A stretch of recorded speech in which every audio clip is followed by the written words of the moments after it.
Riqueza prematura.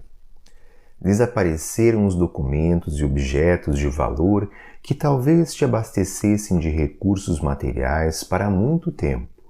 Perdeste a oportunidade de garantir uma pensão sólida nos dias do futuro, em que teu corpo talvez não mais te auxiliasse a trabalhar pela própria manutenção, unicamente em face da desatenção de alguém ou porque a memória não te auxiliasse a recordar minudências alusivas ao assunto.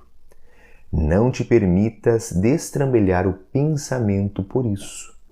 Possivelmente, amigos espirituais, zelosos e atentos, te houvessem auxiliado a perder essas vantagens em teu próprio benefício.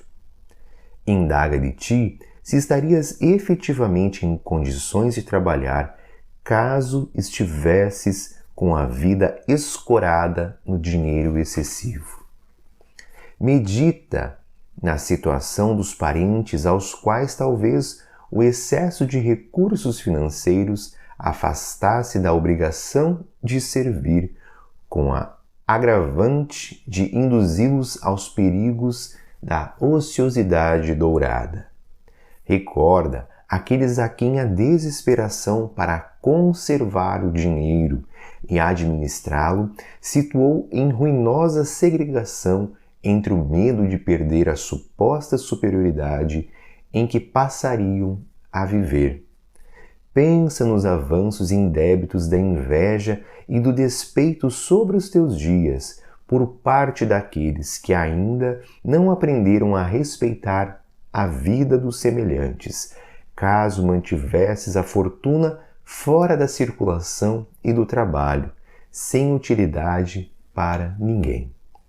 Lembra as discórdias e demandas de testamentos e inventários, promovidos por teus próprios descendentes, na hipótese de tua morte inesperada, ante os bens materiais que porventura deixasses sem justa e proveitosa destinação. Aceita a vida laboriosa que Deus te concedeu, reconhecendo que a fortuna estará em tuas mãos quando souberes dirigi-la, sem permitir que ela te escravize. Nesta bela passagem chamada Riqueza Prematura, Emmanuel inicia falando, se você teve um revés, um revés de ter perdido muito dinheiro ou de não ter conseguido todo um montante que gostaria de ter, ele nos diz: possivelmente amigos espirituais, zelosos, carinhosos, cuidadosos e atentos te houvessem auxiliado a perder essas vantagens em teu próprio benefício. Como é difícil nós percebermos isso, que muitas perdas materiais vêm justamente para que fiquemos mais atentos ao que é essencial em nossa encarnação, em nossa vida como espíritos imortais. E quem está por trás disso? Os nossos benfeitores também. Muitas vezes, não sempre, mas em algumas situações, em muitas das situações, eles nos auxiliam, nos privando ou tirando alguns recursos materiais para que nós acordemos, fiquemos atentos ao que é essencial. Indaga de ti se estarias efetivamente em condições de trabalhar caso estivesse com a vida escorada no dinheiro excessivo.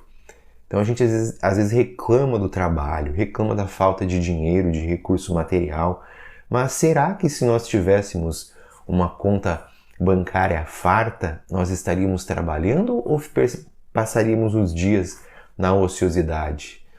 Deixaríamos de servir ao próximo, porque trabalhar é servir ao próximo, é fazer algo que vá beneficiar alguém para ter algum retorno financeiro ou não, Então, será que se tivéssemos o recurso material que desejamos, nós iríamos só passear, só viajar ou iríamos continuar trabalhando? Será que faria bem ou mal para nós? E ele continua, falando dos perigos da ociosidade dourada. É comum que as pessoas que têm esses vastos recursos sejam invejadas, seja que as pessoas queiram tomar o seu lugar, né? Que as pessoas que não precisam trabalhar, que podem somente viajar.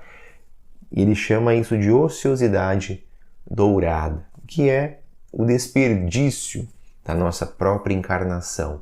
Sabemos de muitas pessoas que têm recursos financeiros, né, muitos, e que trabalham, que agem, né, para o bem do próximo, né, tendo empresas, indústrias que dão muitos empregos, que sustentam muitas famílias, mas também muitas pessoas acabam caindo na ociosidade dourada, que é um prejuízo imenso, uma encarnação jogada fora. Recorda daqueles que desesperaram para conservar o dinheiro, né? Quantas pessoas que entram no movimento de desesperação para proteger as posses, as terras, né, o dinheiro, e acabam entrando numa auto-obsessão, né, que desencarnam e continuam obcecadas por poder, por dinheiro, que acabam não ficando sensíveis aos laços afetivos, entrando num processo auto-obsessivo em relação às posses. Então, muito cuidado devemos ter nesse movimento, né, desesperado de buscar a posse, a posse, a posse, a posse. Que como Joana de Ângeles nos diz que essa busca, essa ganância é como tentar matar a nossa sede tomando água do mar, água salgada. A gente fica cada vez com mais sede porque busca justamente se saciar de uma forma inadequada.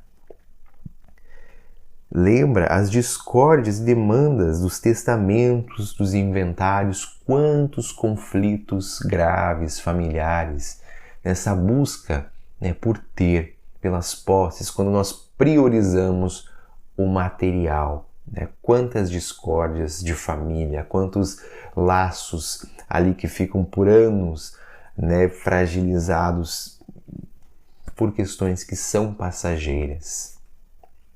E ele finaliza dizendo: aceita a vida laboriosa que Deus te concedeu. Então ele chama o trabalho de uma bênção divina, reconhecendo que a fortuna estará em tuas mãos quando souberes dirigi-la, sem permitir que ela te escravize. Que Jesus nos abençoe e até o nosso próximo encontro.